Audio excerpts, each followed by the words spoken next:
is it.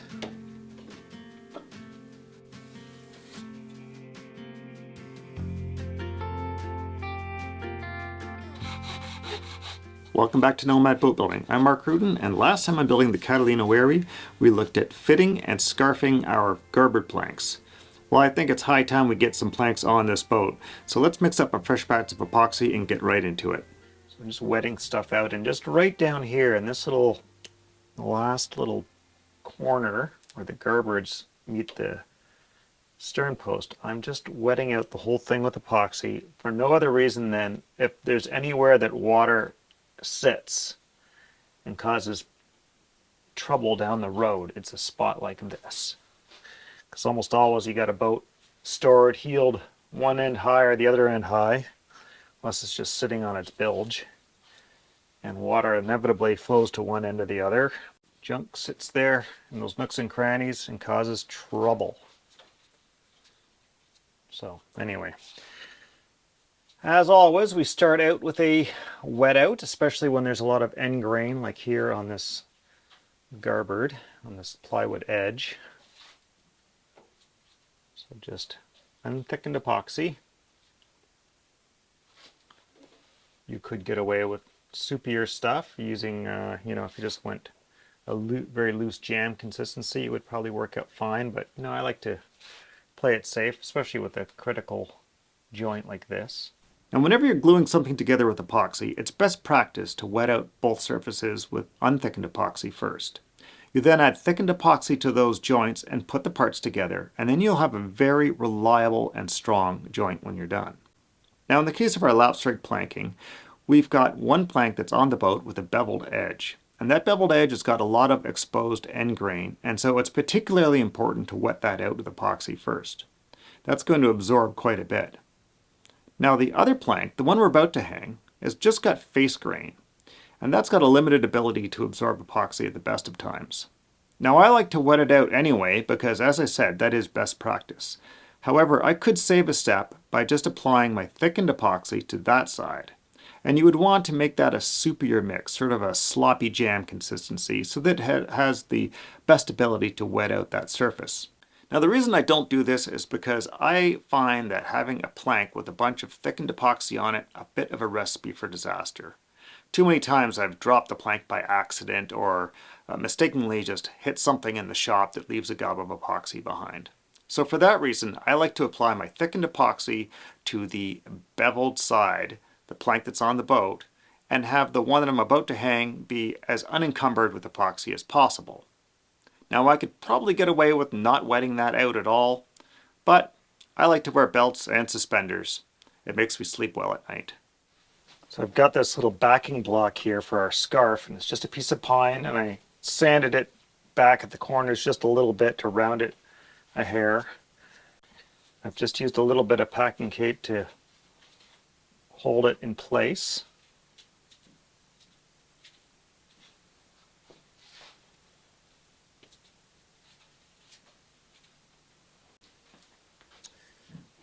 Okay, so I've got some little pan head screws that I've set up to help hold this in place. Notice I put a finishing nail here just to rest this on. And there's my first screw. I want it to be poking through just enough to find the hole. So, come on. Get on there.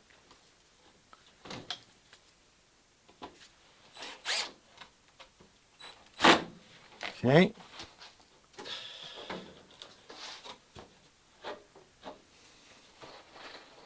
I pre-drilled for these, but I haven't put the screw in yet. So I can do this. I can use a finishing nail to help find that hole. Get that lined up. The screw started. There we go. And once you got one or two in there, the rest should just pop right in. Just check that I've got the hole again. Yep, right there.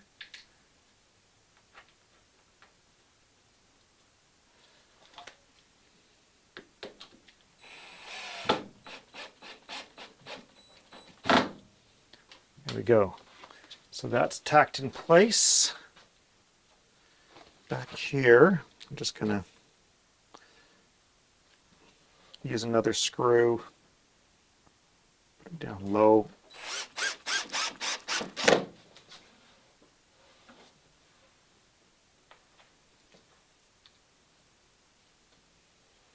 And I'm just going to use 3 of them. I found on the other side it needed just a little bit more oomph to stay nice and flat. There we go, good. All right, now everywhere else along here, I'm using the brad nailer. For viewers who are new to this series, I'm using a specialized brad nailer that is designed to be used with polymer nails. These nails are basically a temporary holding device. They're there to hold the plank in place while the epoxy cures, and afterwards, if there's any nail protruding out, it can get sanded off relatively easily, and in theory, they don't leave a big hole that you need to fill. In practice, I find without some pressure control that that's not quite the case. But the primary reason for using these is that it can help us avoid clamping and in theory speed up our process. Just like that. So now I'm going to take the other plank, the bow plank, and basically start at the bow, working my way backwards, doing the exact same thing. Also have a few extra screws lying around. I've already got the scarf buttered up with epoxy and got that finishing nail on there again, just like over here. Here's a great reason why I prefer not to join up my planks to full length right off the bat. You can see how awkward this is, trying to handle this plank as I position it and work left-handed. Now I want to try and have my first touchdown to be in the right orientation, so if this touches down in the wrong orientation, it means that my thickened epoxy is going to get smeared all over the place and it might not fill any specific voids that it needs to. So this will stay floating because of the twist. It'll stay up in the air over there. And there's my hole. Now, using epoxy is time sensitive. However, the most critical time is while the epoxy is still in the pot, when it's in a large volume. That's because epoxy is exothermic, which means it produces heat as it cures. And so the more of it, the more heat it produces and the faster it produces it. That's the main reason you don't want to mix up any more epoxy than you need for the immediate job. And that's also why you might need to break the job into stages, say a wet out stage and a thickened application stage, in order to make sure you don't kick off that epoxy too quickly. Once you get it out of the pot and applied to the surface that you're trying to glue together, you've got a lot more time on your hands. Now it's pretty important you get this plank in the right attitude before drilling any of these little holes that are going to line you later on, because you cannot cheat lap strike, as they say. Okay, so that's pretty good. I think I'm just going to pop a clamp on there for the moment to hold that there. Come on.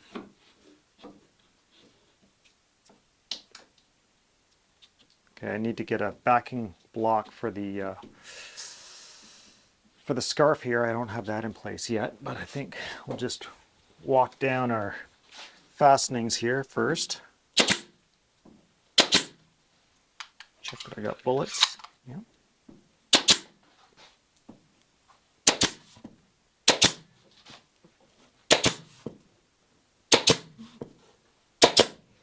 Now the amount of power these guys have is not huge, so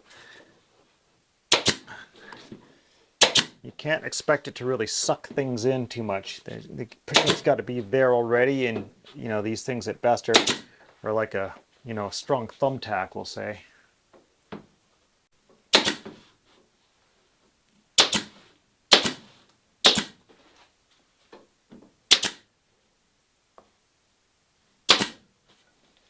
There we go. Now I just need a pad to go over top of my scarf, and I did not set that up ahead of time, which is really pretty stupid of me. It's the kind of thing I usually get set up ahead of time. Make a little bounce there. I need to try and pull out if I can. Nice too.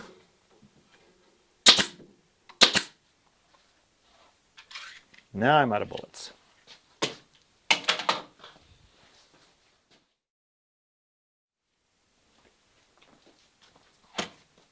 These guys are just 7/16, so in theory, I can tack my planking together, and it does kind of come out the back because the gun sort of overshoots a little bit. Looks like my last half dozen were ran dry there. All right, backing pad. While I fumble around looking for something to use as a backing pad, which I stupidly did not prepare before, let's just take a moment to acknowledge all of my Patreon supporters who make these videos possible.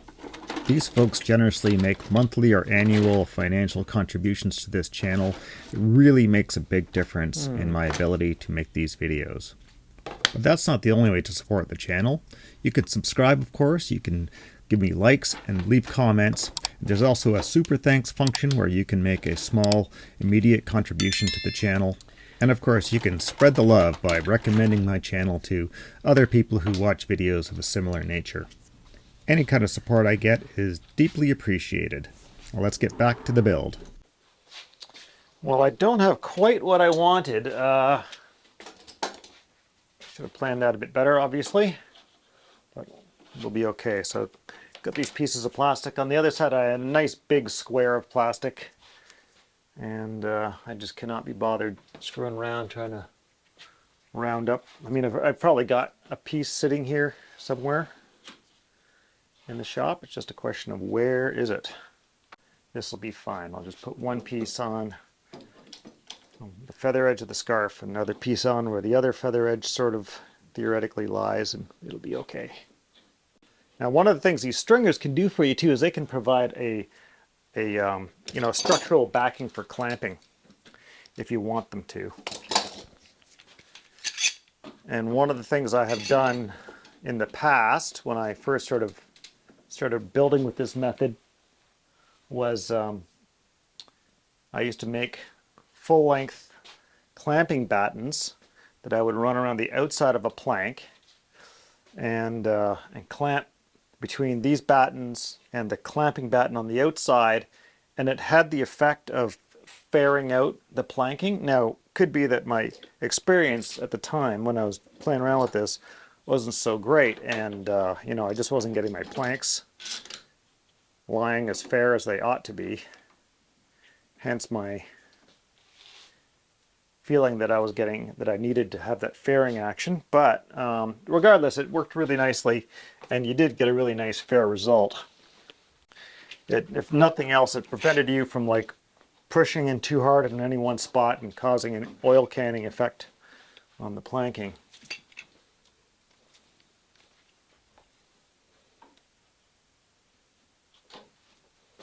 Getting a nice squeeze out on the scarf, that's good. Just what we want. Can't quite get the clamp up quite as high as I would like. Let's see if I can. Maybe I'd just be better off screwing this guy down up there, actually. Come on. I'm hung up on my screw. What's going on with this one? Ooh, now that was a stupid idea. Just realized I just chucked a screw across the room that has every ability to stand upright and become a point of contention. Just a gentle squeeze. And now we're done. That was the glue up. That went pretty good. I'm just going to climb underneath now and do a little bit of cleanup. So I'm not going to go nuts, but I'm just going to get out the bulk of the excess squeeze out and give it a wipe down with alcohol and a rag. And if there's any like minor gaps or anything like that that didn't get filled with adhesive, I'm not going to worry about that now. I'm not even going to look for it right now. All I'm going to do is leave it, and later on, after the boat's turned over, we'll take care of all of that. All right, well, it has been overnight. Our garboards are set in place.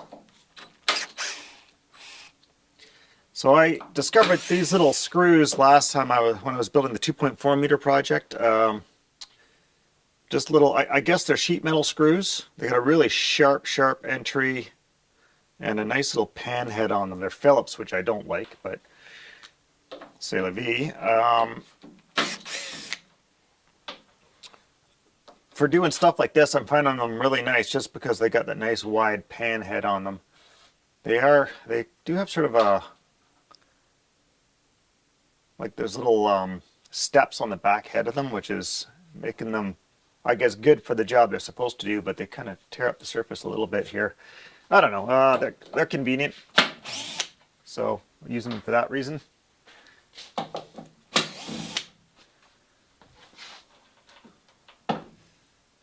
Anyhow, they did a good job of just sort of tacking this in place, and then we used the polymer nails all the way through the rest of it. So this is all beautiful, nice and solid. See how our scarf turned out here.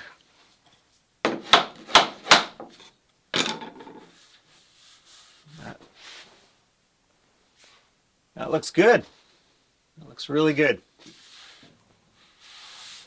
Shape looks good. It's not flat. It's not bulging. So that was quite successful. So my big question is, moving forward, is I need to find the best way to do these scarves in a way that doesn't interrupt the edge of, that leaves the edge of the plank free for beveling. Because my goal is to try and just sort of go gangbusters with planking, throwing one set of planks on after the next. I've got a couple ideas.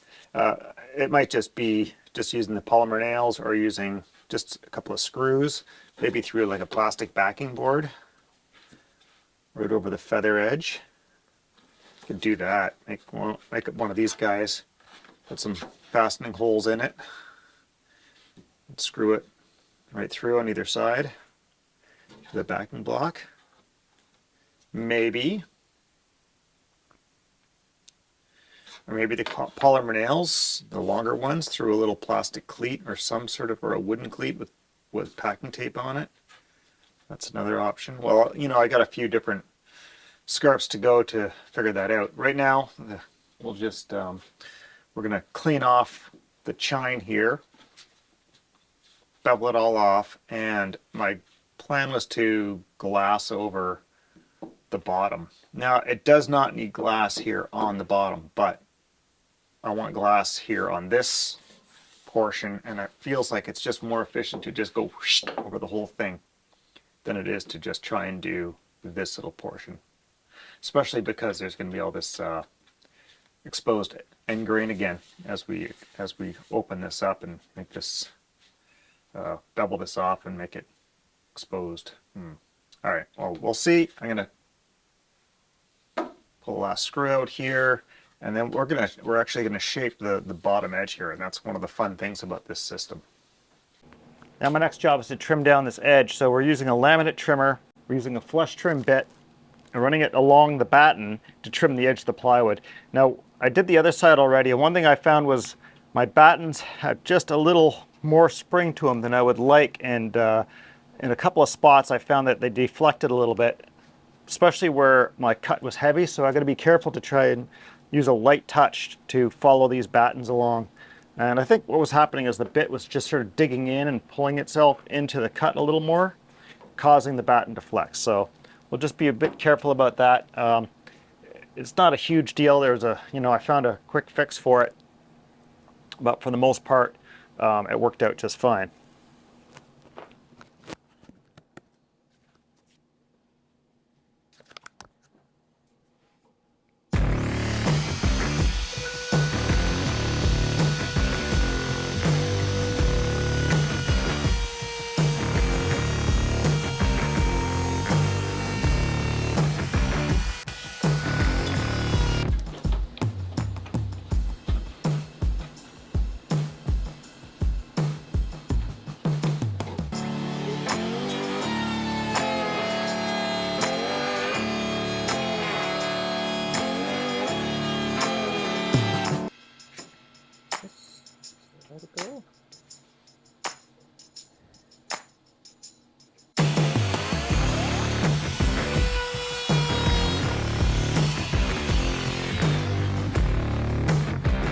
Okay, well there we go. Notice how I stopped, took a moment to use some clamps to try and overcome that deflection problem.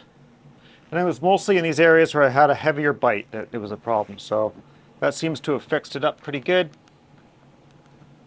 I'm satisfied with that. A couple of spots to just minor little spots of unfairness to doctor up. Okay. And of course, when we go to glue this up, one of the things we have to worry about is glue getting between the plank and this batten. So this router kind of scratched up the edge of the batten a little bit. I might slip some wax paper under here to protect the edge of the plank, and then just hit it with some furniture wax.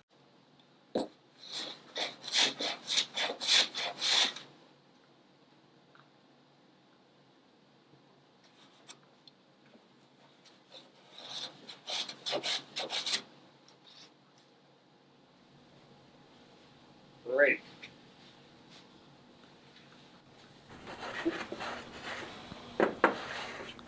Now this is where I kind of wish I had gotten battens made out of stiffer material. If you recall, back when I was shopping for lumber, I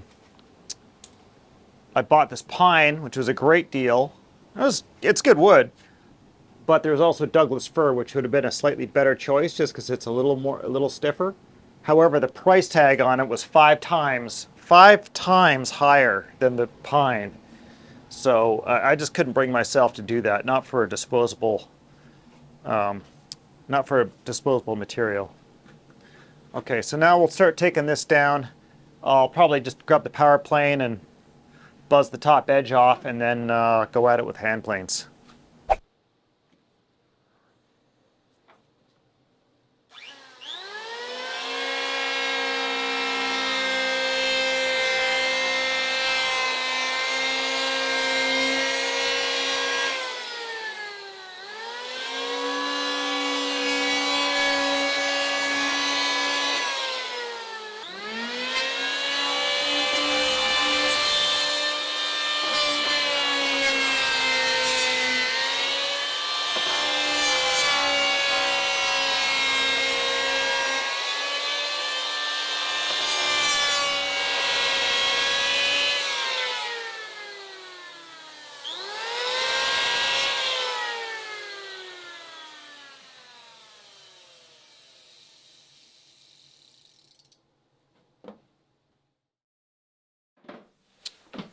All right, with our power plane, we took everything down to a thin, little under an 1/8 of an inch, strong 1/16 of an inch of our bottom. And now I'm just gonna clean it up with a bench plane, and we'll finish up with a long board just to sort of lick this down so it's nice and flush with the bottom.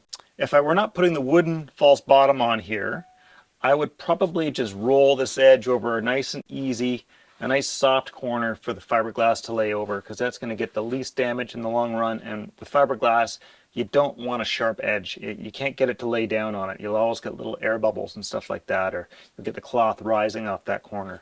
So we will ease this corner a little bit, but I want to keep it sharp-ish so that the false bottom has a nice join to it right there. Well, of course, we'll have a bead of flexible adhesive in between the false bottom and the actual bottom, but the closer that is, the better, I think. So just licking this down, kind of a coarse cut on the plane. And what I like to do, if you've probably noticed me do this before, is I like skewing my plane, and I'm resting the heel of it right here on the surface of the plywood. And that's like a control. That's preventing me from tipping the plane over this way and creating a second facet going down that way. And I just hit it until I sort of see some sort of indication that I've zeroed out or come very close to that. Sometimes it's just the epoxy at the very edge suddenly disappears, or and sometimes even just get the plane blade biting in just a hair to the veneer of the plywood bottom. I don't really care if that happens. This is all going to get buried anyway, so it's speed is my main concern right now.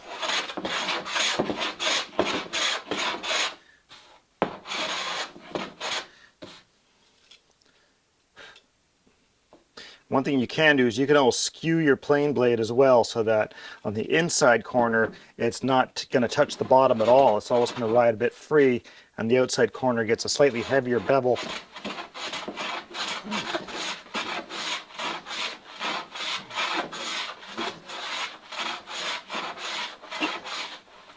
People make a big deal about Japanese planes cutting on the pull and all that sort of stuff. Well, you can do that with a Western plane too.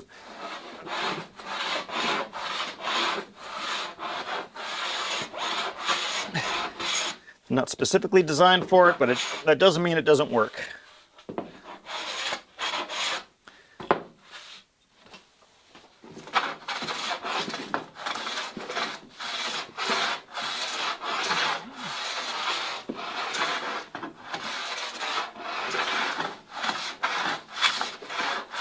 Now this whole setup here, I've set it up a bit on the high side for working on the bottom. It's kind of awkward, but I wanted a greater convenience for getting down underneath this because of all the tracing I have to do on the inside.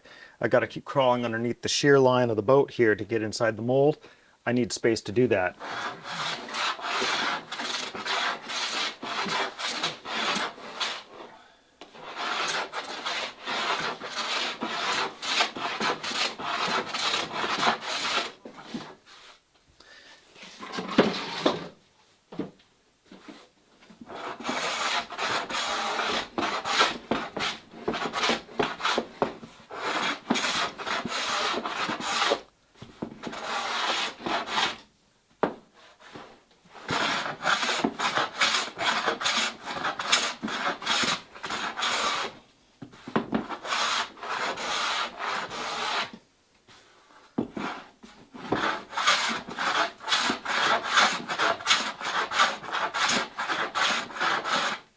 So once I'm close, I could get out either a flexible long board, because there is a curve here. I could even get away with a flat long board, just to lick this down the last little bit.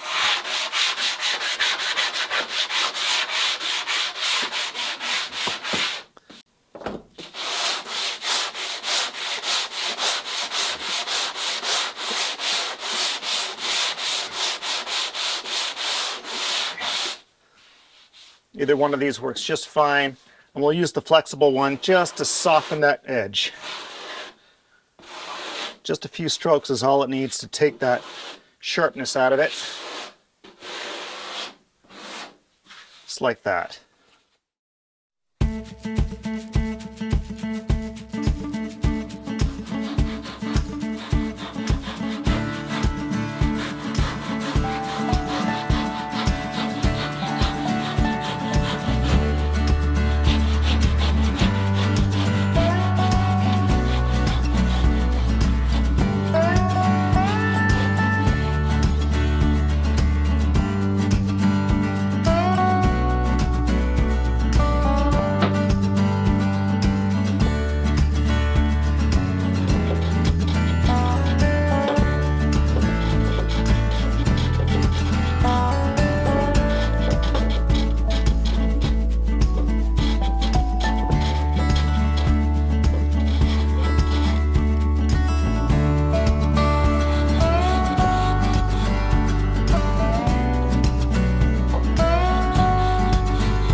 All right, I want to talk about one little minor detail here. You noticed how I was planing the edge of the plywood. What I was doing actually was back beveling this corner a little bit. So I'm going to have glass coming down on the garboard planks here and wrapping around onto the stern post. There's going to be sort of an auxiliary stern post that goes on top of here as well. And ultimately, I want a nice clean junction between that stern post and this surface here. But that fiberglass, I don't want to just like chop it off. I'd like it to cover this end grain as much as possible because it's good practice to do so. So by back beveling this, it allows me to wrap that fiberglass around here, but still flatten off this area so that this stern post jives up with down here. There isn't a lump of fiberglass getting in the way. It still turns the corner still gets buried, but the edge of that fiberglass can feather out a little bit because of that slight taper I put on there. And it's maybe just like, 1 or 2 degrees, something like that. And then I soften that very corner itself. And that'll work really nicely when it's done. And when the stern post goes on there, any sort of little gap that might be there is going to get filled with bedding compound anyway. So it'll end up being a nice tight finish. And I've done the same up at the stem. Okay, now I made this little thing called a lap fid. And all this is this has got the depth of our lap that's built into this little notch in it. So that's just to help mark my lap quickly. And I'm not using a marking gauge for this or a miter square or combination square, just because the space is a bit tight. So the lap fit is just going to be quick and convenient, and it's always going to be the same.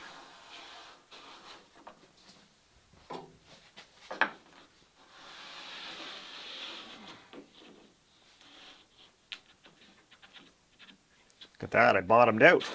I need to make this a little bit shorter.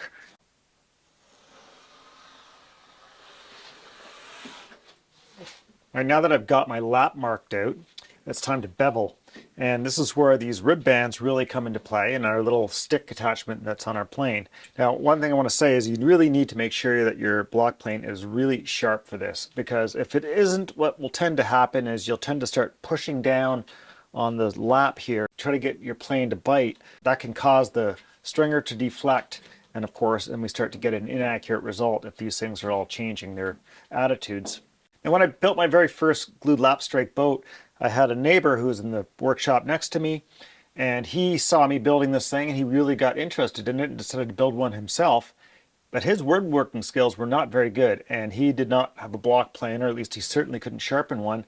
And so what he did is he used a drywaller's rasp for doing all of this sort of stuff. Hats off to him, he got the job done. The boat is just as good as me with my nice sharp plane. I'm not sure if he got it done faster or anything like that, but it certainly, he found a way to work within his skill level and still get the boat built. And now I've also got some spots up near the bow and stern again where the angle changes quite steeply and there's too much twist for the block plane to get in. And that's one of the elements of this is that you have to watch out for, is there are areas where the geometry of the stringers to the plane sole don't work quite right, and your plane will stop cutting before you're done. And so I switched to the spoke shave to deal with those areas. And of course, you have to use sort of a gentle touch when you're doing that too. Make sure that you're not doing something that is throwing the whole attitude off. So the goal here is really just to start planing down these laps until your bevel touches that line. Now, the only thing I want to caution against is what you don't want to do is keep beveling towards that line beyond the point where you've hit your plank edge, the lower edge. In some cases, if you had a particularly tight turn here, you might get to that point where you start eating away at that plank edge before you hit the line. You shouldn't do that. If you can't get to the line, you stop when you hit that last veneer and just leave just a hair of thickness there. You can make up for it with the plank can overlap and you have a little gap on the inside, but you can fill that with epoxy. So that's perfectly fine.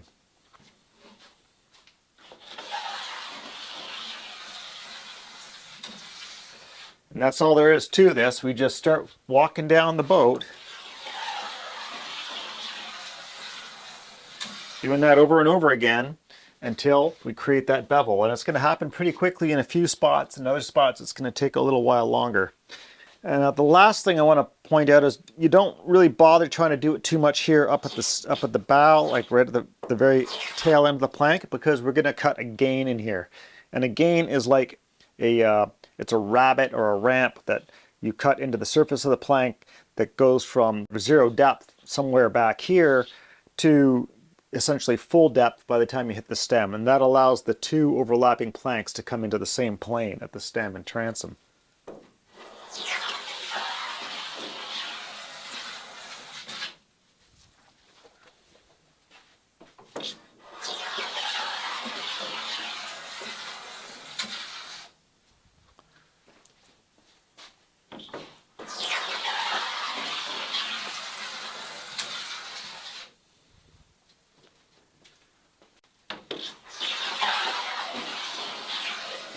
Now there's a few spots here where I'm definitely cutting against the grain and it's a bit ratty. I could always flip my stick around to the other side of my plane and work in the other direction if I want to. I'm not really worried about that so long as I get the bevel looking about right.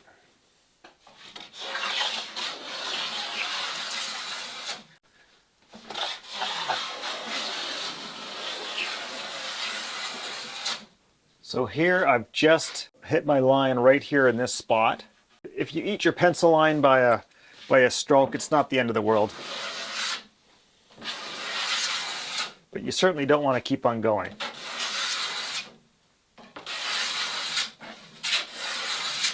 So I'm hitting that line all the way along here now.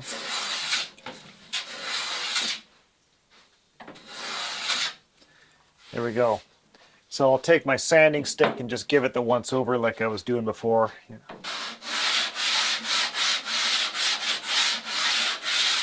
Just to make sure it's all sort of dialed in.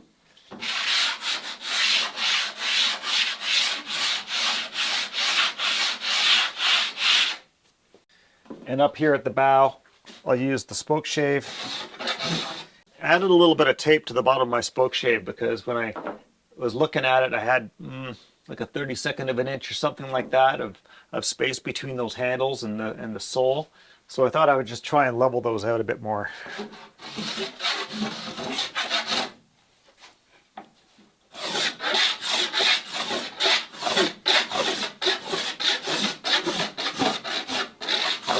My spoke shave is being very chattery, which tells me it's probably time to sharpen as well.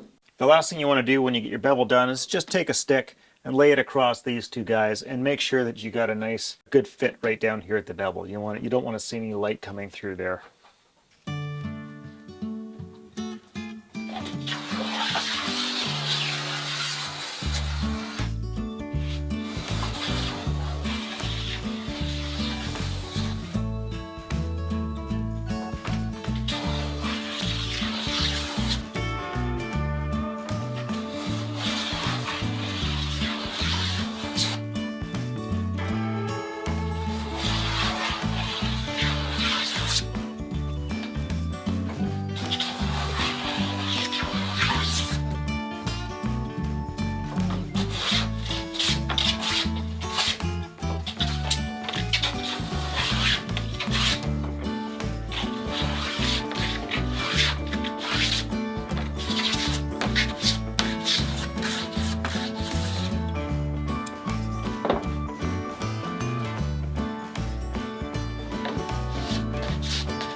Back here tapers out and my gain is going to come in here.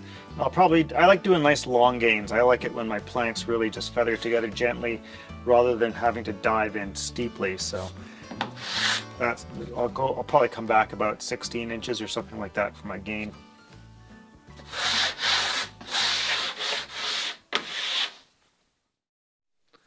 Okay, now to cut gains. So gains again are where the two planks overlap each other and come together in a single plane. So we need to cut a notch basically into this plank lap in order for this one to lay down flush. We want this kind of result right here. But of course, right now they overlap, they can't do that. So I've just got this little batten here and I'm going to use my plank fid to help lay it out actually. So I'm just laying this little scrap of plywood on here with a straight edge, just like so. And I'll just tack it in a few spots.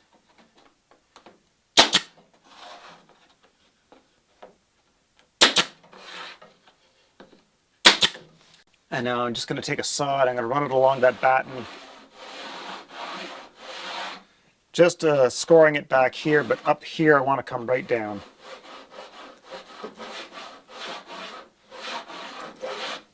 If this were solid wood planking instead of plywood, I would need to go through the step of using the saw.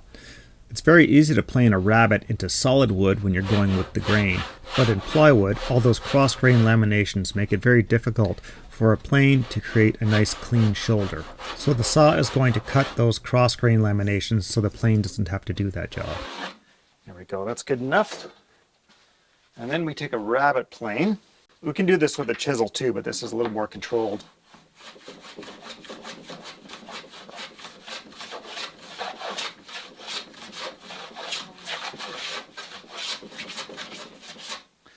I'm just using, tapering strokes. Bring it back. I just keep going like that until I've zeroed out and hit the stem or the stern post.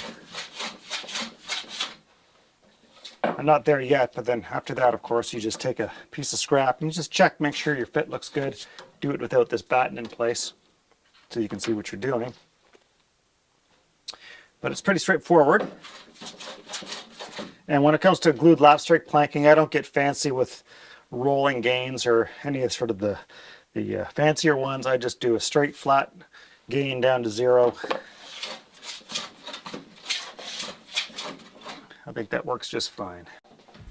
The secret to doing this efficiently is, of course, a sharp plane to start with, but then continuing the series of increasingly lengthening your strokes. So short strokes getting longer, longer, and longer, so that you create a tapered surface as you do this. Now, some mistakes I see beginners do is they try and keep it too short near the stem or stern post, and they create too short of a ramp. Or they succeed in getting a nice long ramp, but they try and dig it too deep right near the entry of the ramp. It's a very gradual change from a bevel being on the surface of the plank that you're working on to creating this tapered shoulder. And then the last mistake they'll tend to make is not going down to a feather edge. They'll leave a little bit of a thickness of planking right at the end of that ramp. Or they'll overshoot and they'll keep on diving down and they'll create sort of a void where the feather edge should be. So that feather edge gets trimmed back as they start digging into the stem or stern post. Now, if you're doing this for the first time and you're unsure of how you're doing, well, the answer is very, very simple. You grab a scrap of planking and you check your work. This is something I have to emphasize over and over again with my students. If you don't check your work along the way, you won't know if you're done. And if you do check the work along the way, you'll know if you could be more aggressive or if you have to hold back on your actions in order to not overdo it. That time you take to check your work along the way saves you time in the long run. All right, we finally got our garboard planks on, and now we can move on to the next stage in the process, which are doing the broad strakes. Now that's everything between the garboard plank and the turn of the bilge. Now, if you've enjoyed watching me doing plywood lapstrake planking and you're interested in how it might differ from solid wood lapstrake planking, I encourage you to check out my series, Building the Bushidorii, right over here. And once you're done binge watching that, I'll see you back here on Building the Catalina Wherry. Catch you later, folks.